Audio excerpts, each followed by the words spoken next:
El joven rey, de Oscar Wilde. Aquella noche, la víspera del día fijado para su coronación, el joven rey se hallaba solo, sentado en su espléndida cámara. Sus cortesanos se habían despedido todos, inclinando la cabeza hasta el suelo, según los usos ceremoniosos de la época, y se habían retirado al gran salón del palacio para recibir las últimas lecciones del profesor de etiqueta, pues aún había entre ellos algunos que tenían modales rústicos, lo cual, apenas necesito decirlo, es gravísima falta en cortesanos. El adolescente, todavía lo era, apenas tenía 16 años, no lamentaba que se hubieran ido, y se había echado, con un gran suspiro de alivio, sobre los suaves cojines de su canapé bordado, quedándose allí, con los ojos distraídos y la boca abierta, como uno de los pardos faunos de la pradera o como animal de los bosques a quien acaban de atrapar los cazadores. Y en verdad eran los cazadores quienes lo habían descubierto, cayendo sobre él punto menos que por casualidad, cuando semidesnudo y con su flauta en la mano, seguía el rebaño del pobre cabrero que le había educado y a quien creyó siempre su padre. Hijo de la única hija del viejo rey, casada en matrimonio secreto con un hombre muy inferior a ella en categoría, un extranjero, decían algunos, que había enamorado a la princesa con la magia sorprendente de su arte para tocar el laúd, mientras otros hablaban de un artista, de Rímini, a quien la princesa había hecho muchos honores, quizá demasiados, y que había desaparecido de la ciudad súbitamente, dejando inconclusas sus labores en la catedral. Fue arrancado cuando apenas contaba una semana de nacido del lado de su madre, mientras dormía ella, y entregado a un campesino pobre y a su esposa que no tenían hijos y vivían en lugar remoto del bosque, a más de un día de camino de la ciudad.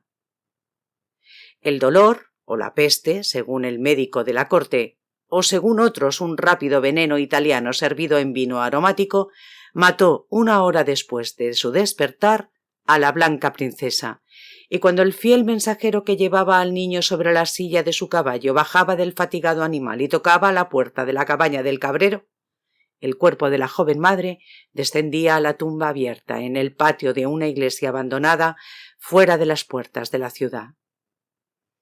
En aquel sepulcro yacía, según la voz popular, otro cuerpo, el de un joven extranjero de singular hermosura, cuyas manos estaban atadas a su espalda con nudosa cuerda y cuyo pecho estaba lleno de rojas puñaladas.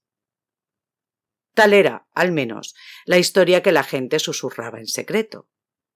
Lo cierto era que el viejo rey, en su lecho de muerte, ya sea movido del remordimiento de su gran pecado o ya deseoso de que el reino quedara en manos de su descendiente único, había hecho buscar al adolescente y, en presencia del consejo de la corona, lo había reconocido como heredero suyo.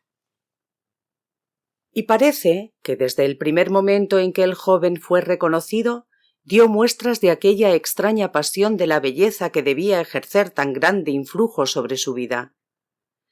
Los que lo acompañaron a las habitaciones que se dispusieron para su servicio hablaban a menudo del grito de felicidad que se le escapó al ver las finas vestiduras y ricas joyas que allí le esperaban, y de la alegría casi feroz con que arrojó su vasta túnica de cuero y su tosco manto de piel de oveja. Echaba de menos, eso sí, a veces, la hermosa libertad de la vida en el bosque, y se mostraba pronto al enojo ante las fastidiosas ceremonias de corte que le ocupaban tanto tiempo cada día. Pero el maravilloso palacio, Georges lo llamaba, del cual era señor ahora, le parecía un mundo nuevo recién creado para su alegría. Y en cuanto podía escaparse de las reuniones del consejo y de las cámaras de audiencia, bajaba corriendo la gran escalera, donde había leones de bronce dorado y escalones de luciente pórfido, y vagaba de sala en sala y de corredor en corredor, como quien busca en la armonía del calmante contra el dolor la curación de una enfermedad. En estos viajes de descubrimiento, según él los llamaba, y en verdad lo eran para él verdaderos viajes a través de una tierra prodigiosa, lo acompañaban en ocasiones los delegados y rubios pajes de la corte, con sus mantos flotantes y alegres cintas voladoras. Pero las más de las veces iba solo, porque con rápido instinto, que casi era adivinación, comprendió que los secretos del arte se aprenden mejor en silencio. De él se contaban, en aquella época de su vida, muchas historias curiosas. Se decía que un gordo burgomaestre que había venido a pronunciar una florida pieza de oratoria en representación de los habitantes de la ciudad, lo había sorprendido contemplando con verdadera adoración un hermoso cuadro que acababan de traer de Venecia. En otra ocasión se había perdido durante varias horas, y después de largas pesquisas se le descubrió en un camarín, en una de las torrecillas del lado norte del palacio, adorando como en éxtasis una joya griega. Se le había visto, según otro cuento, como iluminado ante una estatua antigua de mármol que se había descubierto en el fondo del río cuando se construyó el puente de piedra. Se había pasado toda una noche contemplando el efecto que producía la luz de la luna sobre una imagen argentada de una diosa. Todos los materiales raros y preciosos lo fascinaban, y en su deseo de obtenerlos había enviado a países extranjeros a muchos mercaderes, unos a comprar ámbar a los rudos pescadores de los mares del norte, otros a Egipto en busca de aquella curiosa turquesa verde que solo se encuentra en las tumbas de los reyes y dicen que posee propiedades mágicas, otros aún a Persia en busca de alfombras de seda y alfarería pintada, y otros, en fin, a la India, a comprar gasa y marfil teñido, piedras lunares y brazaletes de jade, madera de sándalo y esmalte azul y mantos de lana fina. Pero lo que más le había preocupado era el traje que había de llevar en la fiesta de su coronación, el traje de oro entretejido, y la corona tachonada de rubíes, y el cetro con sus hileras y cercos de perlas. En realidad, en eso pensaba aquella noche, mientras yacía en su lujoso canapé, con la vista fija en el gran leño de pino que ardía en la chimenea abierta. Los dibujos, que eran obra de los más famosos artistas de la época, habían sido sometidos a su aprobación meses antes, y él había dado órdenes para que los artífices trabajaran día y noche a fin de ejecutarlos y para que en el mundo entero se buscaran gemas dignas de su traje. Con la imaginación se veía de pie ante el altar mayor de la catedral, con las hermosas vestiduras regias, y una sonrisa jugueteaba en sus labios infantiles e iluminaba con lustroso brillo sus oscuros ojos. Poco después se levantó de su asiento, y recostado sobre la repisa de la chimenea, paseó su vista en derredor de la habitación tenuemente alumbrada. Un gran armario con incrustaciones de ágata y lapislázuli llenaba uno de los rincones, y frente a la ventana había un arcón curiosamente labrado con láminas de oro, barnizadas de laca, sobre el cual había unas finas copas de cristal veneciano y una taza de ónix de vetas oscuras. En la colcha de seda de la cama estaban bordadas amapolas pálidas, como si el sueño las hubiera dejado escapar de las fatigadas manos, y altos junquillos de marfil estriado sostenían el dosel de terciopelo, del cual subían, como espuma blanca, grandes plumas de avestruz, hasta la plata pálida del calado techo. Sobre la mesa había un ancho tazón de amatista. Afuera veía el príncipe la enorme cúpula de la catedral, levantándose como una burbuja sobre las casas sombrías, y miraba a los centinelas haciendo su recorrido llenos de aburrimiento sobre las nebulosas terrazas del río. Muy lejos, en un huerto, cantaba un ruiseñor. Vago aroma de jazmín entraba por la ventana. El joven rey echó hacia atrás sus cabellos y, tomando en las manos un laúd, dejó vagar sus dedos sobre las cuerdas. Sus párpados, pesados, cayeron, y una languidez extraña se apoderó de él. Nunca había sentido tan agudamente y con tanta alegría la magia y el misterio del arte. Cuando la medianoche sonó en el reloj de la torre, tocó un timbre, y sus pajes entraron y lo desvistieron con mucha ceremonia, echándole agua de rosas en las manos y regando flores sobre su almohada.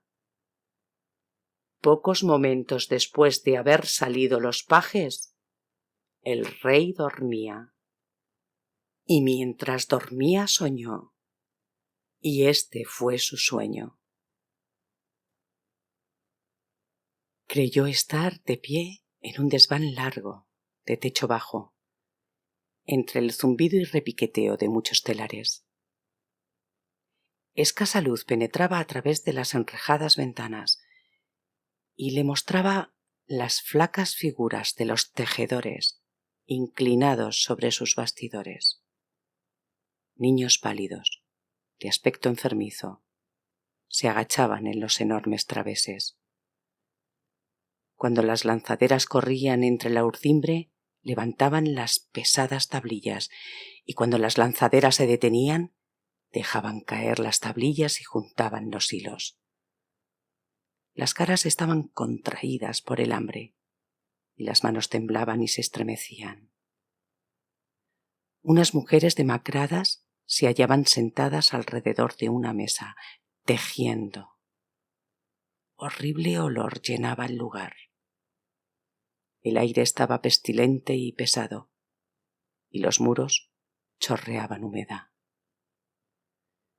El joven rey se acercó a uno de los tejedores, se detuvo junto a él y lo contempló. El tejedor lo miró con ira y dijo: «¿Por qué me miras? ¿Eres un espía puesto aquí por el amo?» «¿Quién es tu amo?», preguntó el joven rey. «Nuestro amo», exclamó el tejedor con amargura. «Es un hombre como nosotros, pero en realidad hay mucha diferencia entre nosotros. Él lleva buena ropa mientras yo llevo harapos, y mientras yo padezco de hambre, él padece por exceso de alimentación». «El país es libre», dice el rey, «y tú no eres esclavo de nadie». «En la guerra», dijo el tejedor, «los fuertes hacen esclavos a los débiles, y en la paz los ricos hacen esclavos a los pobres. Tenemos que trabajar para vivir, y nos dan salario tan escaso que nos morimos. Trabajamos para ellos todo el día, y ellos amontonan oro en sus cofres, mientras nuestros hijos se marchitan antes de tiempo y las caras de los que amamos se vuelven duras y malas. Nosotros pisamos las uvas y otros se beben el vino. Sembramos el trigo y nuestra mesa está vacía. Estamos en cadenas, aunque nadie las ve, y somos esclavos, aunque los hombres nos llamen libres». «¿Y ocurre así con todos?», preguntó el rey. «Así ocurre con todos», contestó el tejedor, «con los jóvenes y con los viejos, con las mujeres y con los hombres, con los niños pequeños y con los viejos que se inclinan al peso de la edad. Los mercaderes nos oprimen y tenemos que hacer su voluntad. El sacerdote cruza junto a nosotros raspando las cuentas del rosario y nadie se ocupa de nosotros. A través de nuestras callejuelas sin sol se arrastra la pobreza con sus ojos hambrientos, y el pecado con su cara podrida la sigue de cerca. La desgracia nos despierta en la mañana y la vergüenza nos acompaña en la noche. Pero ¿esto qué te importa a ti? Tú no eres de los nuestros. Tienes cara demasiado feliz». Y le volvió la espalda gruñendo y echó su lanzadera a través de la urdimbre, y el joven rey vio que llevaba hilos de oro, y grave terror se apoderó de él, y dijo al tejedor: «¿Qué vestidura es la que tejes?». «Es la vestidura para la coronación del joven rey», respondió el obrero. «¿A ti qué más te da?». Y el joven rey lanzó un gran grito y despertó. Y he aquí que se hallaba en su propia habitación, y a través de la ventana vio la gran luna color de miel suspendida en el aire oscuro. y se durmió de nuevo. Y soñó. Y este fue su sueño. Creyó encontrarse sobre la cubierta de una enorme galera en la que remaban 100 esclavos. Sobre una alfombra junto a él se hallaba sentado el jefe de la galera. Era negro como el ébano y su turbante era de seda carmesí. Grandes aros de plata pendían de los espesos lóbulos de sus orejas y en sus manos tenía una balanza de marfil. Los esclavos estaban desnudos, salvo el paño de la cintura, y cada hombre estaba atado con una cadena a su vecino. El sol tórrido caía a plomo sobre ellos, y los negros corrían sobre el puente y los azotaban con látigos de cuero. Los esclavos movían los brazos y empujaban los remos a través del agua. Al golpe del remo saltaban la espuma salobre. Al fin llegaron a una pequeña bahía y comenzaron a sondear. Ligero viento soplaba de la tierra y cubría de fino polvo rojo el maderamen y la gran vela latina. 3 árabes montados sobre asnos salvajes aparecieron sobre la playa y arrojaron lanzas sobre ellos. El jefe de la galera tomó en sus manos un arco pintado e hirió en la garganta a uno de los árabes, que cayó pesadamente sobre la arena mientras sus compañeros huyeron galopando. Una mujer envuelta en un velo amarillo les seguía despacio sobre un camello y de cuando en cuando volvía la cabeza hacia el muerto. Cuando hubieron echado el ancla y bajado la vela, los negros descendieron a la cala del buque y sacaron una larga escala de cuerdas con lastre de plomo. El jefe de la galera echó al agua la escala, después de haber enganchado el extremo en 2 puntales de hierro. Entonces los negros asieron al más joven de los esclavos, le quitaron sus grillos, le llenaron de cera las narices y las orejas y le ataron una gran piedra a la cintura.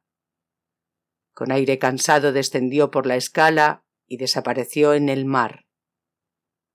Unas cuantas burbujas se levantaron del lugar donde se hundió. Algunos de los otros esclavos miraron con curiosidad hacia el mar. En la proa de la galera estaba sentado un encantador de tiburones, tocando monótonamente un tambor para alejarlos. Momentos después, el buzo surgió del agua y jadeando asió la escala. Traía la perla en la mano derecha. Los negros se la quitaron y volvieron a echarlo al agua. Los esclavos se quedaron dormidos sobre sus remos. Una vez y otra vez bajó y subió el joven esclavo, y cada vez trajo en la mano una hermosa perla. El jefe de la galera las pesaba y las ponía en un saquito de cuero verde. El joven rey quería hablar, pero su lengua parecía pegada al paladar, y sus labios se negaban a moverse. Los negros parloteaban entre sí y comenzaron a pelearse por una sarta de cuentas brillantes. 2 grullas volaban en torno al barco. El buzo subió por última vez y la perla que trajo era más hermosa que todas las perlas de Ormuz, porque tenía forma de luna llena y era más blanca que la estrella de la mañana. Pero la cara del buzo tenía extraña palidez y se le vio caer sobre la cubierta del buque. Le brotaba sangre de la nariz y de las orejas. Se agitó durante breves momentos y luego dejó de moverse. Los negros se encogieron de hombros y echaron al agua el cadáver. Y el jefe de la galera lanzó una carcajada y extendiendo la mano tomó la perla y cuando la hubo contemplado la apretó contra su frente y se inclinó como saludando. «Será», dijo, «para el cetro del joven rey». E hizo seña a los negros para que levaran el ancla. Y cuando el joven rey oyó esto, dio un gran grito y despertó, y a través de la ventana vio los largos dedos de la aurora atrapando las estrellas que se apagaban. Y se quedó de nuevo dormido y soñó. y este fue su sueño. Creyó que vagaba por un bosque oscuro, lleno de frutos extraños y de lindas flores venenosas. Los áspides silbaban a su paso, y los loros relucientes volaban, gritando de rama en rama. Enormes tortugas yacían dormidas sobre el barro caliente. Los árboles estaban llenos de monos y de pavos reales. Caminó largo tiempo hasta llegar a la salida del bosque, y allí vio una inmensa multitud de hombres que trabajaban en el lecho de un río seco ya. Llenaban la tierra como hormigas. Abrían hoyos profundos en el suelo y descendían a ellos. Unos rompían las rocas con grandes hachas. Otros escarbaban en la arena. Arrancaban de raíz los cactos y pisoteaban las flores de color escarlata. Se movían aprisa, daban voces y ninguno estaba ocioso. Desde la oscuridad de una caverna, la muerte y la avaricia los observaban. Y la muerte dijo: «Estoy cansada. Dame una tercera parte de ellos y déjame ir». Pero la avaricia movió la cabeza negativamente. «Son mis siervos», dijo. Y la muerte le preguntó: «¿Qué tienes en la mano?» «Tengo 3 granos de trigo», contestó la avaricia. «¿Qué te importa?» «Dame uno de ellos», dijo la muerte, «para plantarlo en mi huerto». «¿Uno solo de ellos?» «Y me iré». «No te doy nada», dijo la avaricia, y escondió la mano en los pliegues de su vestidura. Y la muerte lanzó una carcajada, y tomó en sus manos una taza y la introdujo en un charco de agua, y de la taza se levantó la fiebre palúdica. Con ella atravesó por entre la multitud, y la tercera parte de ellos quedaron muertos. Fría niebla la seguía, y las serpientes de agua corrían a su lado. Y cuando la avaricia vio que morían tantos hombres, se dio golpes de pecho y lloró. Golpeó su pecho estéril y dio voces. «¡Has matado la tercera parte de mis siervos!», gritó. «Vete, hay guerra en los montes de Tartaria, y los reyes de cada fracción te llaman. Los afganos han matado el toro negro y marchan al combate. Pegan en sus escudos con sus lanzas y se han puesto los yelmos de hierro. ¿Qué tiene mi valle que en él te detienes tanto tiempo? Vete y no vuelvas más». «No», respondió la muerte, «no me iré mientras no me des el grano de trigo». Pero la avaricia cerró la mano y apretó los dientes. «No te doy nada», murmuró. Y la muerte lanzó una carcajada y tomó en sus manos una piedra y la lanzó al bosque, y de la maleza de cicutas silvestres salió la fiebre en traje de llamas. Atravesó la multitud y tocó a los hombres, y murió cada hombre a quien ella tocó. La hierba se secaba bajo sus pies. Y la avaricia tembló y se echó ceniza sobre la cabeza. «¡Eres cruel!», gritó. «¡Eres cruel!». Hay hambre en las amuralladas ciudades de la India, y las cisternas de Samarcanda se han secado. Hay hambre en las amuralladas ciudades de Egipto, y las langostas vienen del desierto. El Nilo no ha rebasado sus orillas, y los sacerdotes maldicen a Isis y a Osiris. Vete a donde te necesiten y déjame mis siervos». «No», respondió la muerte, «mientras no me hayas dado un grano de trigo, no me iré». «No te doy nada», dijo la avaricia. Y la muerte lanzó otra carcajada, y silbó por entre los dedos, y por el aire vino volando una mujer. El nombre de Peste estaba escrito sobre su frente, y una multitud de buitres flacos volaba en torno suyo. Cubrió el valle con sus alas y ningún hombre quedó vivo.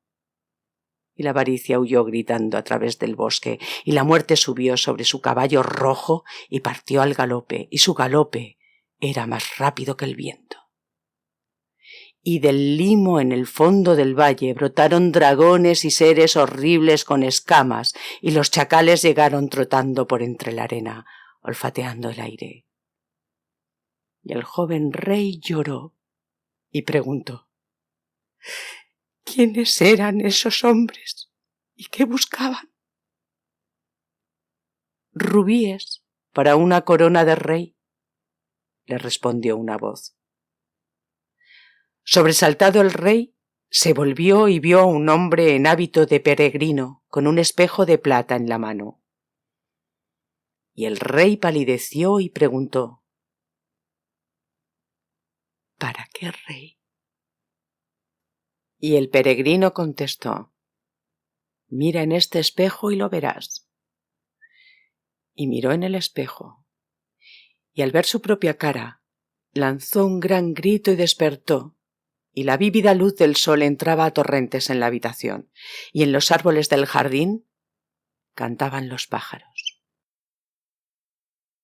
Y el chambelán y los altos funcionarios del Estado entraron y le hicieron homenaje, y los pajes le trajeron la vestidura de oro entretejido, y pusieron delante de él la corona y el cetro. Y el joven rey los miró, y eran de gran belleza, más bellos que cuanto había visto hasta entonces. Pero recordó sus sueños y dijo a sus caballeros: llévense estas cosas, que no voy a usarlas. Y los cortesanos se asombraron, y hubo quienes se rieron, porque creían que se trataba de una broma. Pero les habló de nuevo con severidad y dijo: llévense estas cosas y escóndanlas lejos de mí. Aunque sea el día de mi coronación, no las usaré, porque en los telares de la desgracia y con las blancas manos del dolor se ha tejido la vestidura. Hay sangre en el corazón del rubí y hay muerte en el corazón de la perla. Y les contó sus 3 sueños. Y cuando los cortesanos los oyeron, se miraron entre sí y murmuraron: ciertamente está loco, pues ¿no son sueños los sueños y visiones las visiones? No son cosas reales para que hagamos caso de ellas. ¿Y qué tenemos que ver con las vidas de los que trabajan para nosotros? ¿No ha de comer pan el hombre mientras no haya visto al sembrador de trigo, ni ha de beber vino mientras no haya hablado con el viñatero? Y el chambelán habló al joven rey y le dijo: señor, le ruego que aleje de usted esos pensamientos negros. Vístase con la hermosa vestidura y ponga la corona sobre su cabeza. Porque, ¿cómo sabrá el pueblo que es rey si no lleva vestidura de rey? Y el joven rey lo miró y preguntó: ¿es así en verdad? ¿No sabrán que soy rey si no llevo vestidura de rey? No lo conocerán, señor, dijo el chambelán. Creí que había hombres que tenían aire de reyes, respondió. Pero puede que sea verdad lo que dices, y sin embargo no me pondré esa vestidura, ni me coronaré con esa corona, sino que saldré del palacio como entré en él. Y pidió a todos que se fueran, excepto a un paje a quien retuve como compañero, adolescente más joven que él en 1 año. Lo retuvo para su servicio, y cuando se hubo bañado en agua clara, abrió un gran arcón pintado y de él sacó la túnica de cuero y el tosco manto de piel de oveja que usaba cuando desde las colinas vigilaba las hirsutas cabras del cabrero. Se puso la túnica y el manto rústico y tomó en sus manos el rudo cayado del pastor. Y el pajecito abrió con asombro sus grandes ojos azules y le dijo sonriendo: Señor, veo su túnica y su cetro, pero ¿dónde está su corona? Y el joven rey arrancó una rama de espino que trepaba por el balcón y la dobló, e hizo con ella un cerco y se lo puso sobre la cabeza. Esta será mi corona, respondió. Y así ataviado salió de su cámara al gran salón, donde los nobles lo esperaban. Y los nobles se burlaban, y hubo quienes gritaban: Señor, el pueblo espera a su rey y usted le muestra un mendigo. Y otros se indignaban y decían: Pone en vergüenza al Estado y es indigno de ser nuestro señor. Pero él no respondió palabra, sino que siguió adelante. Descendió por la luciente escalera de mármol rojo y salió por las puertas de bronce. Montó sobre su caballo y fue hacia la catedral, mientras el pajecito corría tras él. Y la gente se reía y decía: «Es el bufón del rey el que pasa a caballo», y se burlaban de él. Y el rey detuvo al caballo y dijo: «No, soy el rey». Y les contó sus 3 sueños. Y un hombre salió de entre la multitud y le habló con amargura y le dijo: «Señor, ¿no sabe que del lujo de los ricos se sustenta la vida de los pobres? Su vanidad nos nutre y sus vicios nos dan pan. Trabajar para el amo duro es amargo, pero es más amargo aún no tener amo para quien trabajar. ¿Cree usted que los cuervos nos han de alimentar? ¿Y qué remedio proponer para estas cosas? ¿Dirá al comprador: comprarás tanto? Y al vendedor: ¿venderás a tal precio? De seguro que no. Vuelva pues a su palacio y vista la púrpura y el lino. ¿Qué tiene que ver con nosotros ni con lo que sufrimos?» «¿No son hermanos el rico y el pobre?», preguntó el rey. «Sí», respondió el hombre, «y el hermano rico se llama Caín». Y al joven rey se le llenaron los ojos de lágrimas, y siguió avanzando a caballo por entre los murmullos de la gente, y el pajecito se asustó y lo abandonó. Y cuando llegó al pórtico de la catedral, los soldados le opusieron sus alabardas y le dijeron: «¿Qué buscas aquí? Nadie ha de entrar por esta puerta sino el rey». Y la cara se le enrojeció de ira y les dijo: «Soy el rey». Y apartando las alabardas pasó por entre ellos y entró al templo. Y cuando el anciano obispo lo vio entrar vestido de cabrero, se levantó con asombro de su trono y avanzó a recibirlo y le dijo: «Hijo mío, ¿es este el traje de un rey? ¿Y con qué corona he de coronarte? ¿Y qué cetro colocaré en tus manos?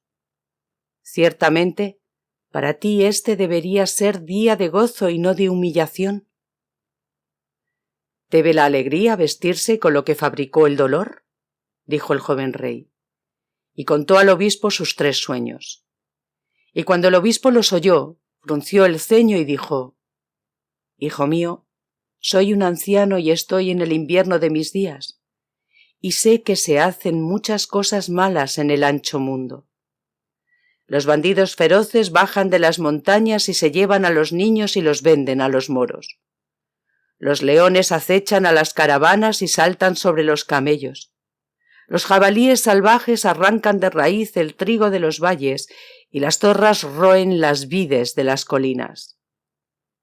Los piratas asuelan las costas del mar y queman los barcos de los pescadores y les quitan sus redes. En los pantanos salinos viven los leprosos. Tienen casas de juncos y nadie puede acercárseles. Los mendigos vagan por las ciudades y comen su comida con los perros. ¿Puedes impedir que estas cosas sean? ¿Harás del leproso tu compañero de lecho y sentarás al mendigo a tu mesa? ¿Hará el león lo que le mandes y te obedecerá el jabalí? ¿No es más sabio que tú aquel que creó la desgracia? Rey, no aplaudo lo que has hecho, sino que te pido que vuelvas al palacio y te pongas las vestiduras que sientan a un rey, y con la corona de oro te coronaré y el cetro de perlas colocaré en tus manos. Y en cuanto a los sueños, no pienses más en ellos. La carga de este mundo es demasiado grande para que la soporte un solo hombre, y el dolor del mundo es demasiado para que lo sufra un solo corazón». «¿Eso dices en esta casa?», interrogó el joven rey, y dejó atrás al obispo, subió los escalones del altar y se detuvo ante la imagen de Cristo. A su mano derecha y a su izquierda se hallaban los vasos maravillosos de oro, el cáliz con el vino amarillo y con el óleo santo. Se arrodilló ante la imagen de Cristo y las velas ardían esplendorosamente junto al santuario enjollado y el humo del incienso se rizaba en círculos azules al ascender a la cúpula. Inclinó la cabeza en oración y los sacerdotes de vestiduras rígidas huyeron del altar. Y de pronto se oyó el tumulto desatado que reinaba en la calle y los nobles entraron al templo espada en mano y agitando sus plumeros y embrazando sus escudos de pulido acero. «¿Dónde está el soñador de locuras?», exclamaban. «¿Dónde está el rey vestido de mendigo, el que trae la vergüenza sobre el Estado? En verdad que hemos de matarlo porque es indigno de regirnos». Y el joven rey inclinó de nuevo la cabeza y oró. Y he aquí que a través de las vidrieras de colores bajaba sobre él a torrentes la luz del día, y los rayos del sol tejieron en torno suyo una vestidura más hermosa que aquella que fue tejida para darle placer. El cayado seco floreció y se llenó de lirios más blancos que las perlas. La seca rama de espino floreció y dio rosas más rojas que los rubíes. Más blancos que perlas finas eran los lirios, y sus peciolos eran de plata luciente. Más rojas que rubíes espinelas eran las rosas, y sus hojas eran de oro batido. Se quedó inmóvil en su traje de rey, y las puertas del enjollado santuario se abrieron, y del cristal de la custodia radiante brotó maravillosa y mística luz. Se quedó inmóvil en su traje de rey, y la gloria del Señor llenó el lugar, y los santos en sus nichos labrados parecían moverse. Con el hermoso traje regio quedó inmóvil ante ellos, y el órgano lanzó su música, y los trompeteros soplaron en sus trompetas, y los niños cantores alzaron sus voces. Y el pueblo cayó de rodillas con espanto, y los nobles envainaron sus espadas y le rindieron homenaje, y el obispo palideció y le temblaron las manos. «Te ha coronado uno más grande que yo», dijo, y se arrodilló ante él. Y el joven rey bajó el altar mayor y volvió al palacio atravesando la multitud. Pero ninguno se atrevió a mirarlo a la cara, porque era semejante a la de los ángeles. Fin. Fin de El joven rey, un cuento de Oscar Wilde. El joven rey es un audiolibro producido por Edelweiss Services y Reading Voices, en la voz de Esperanza de la Encarnación. Madrid, septiembre de 2015.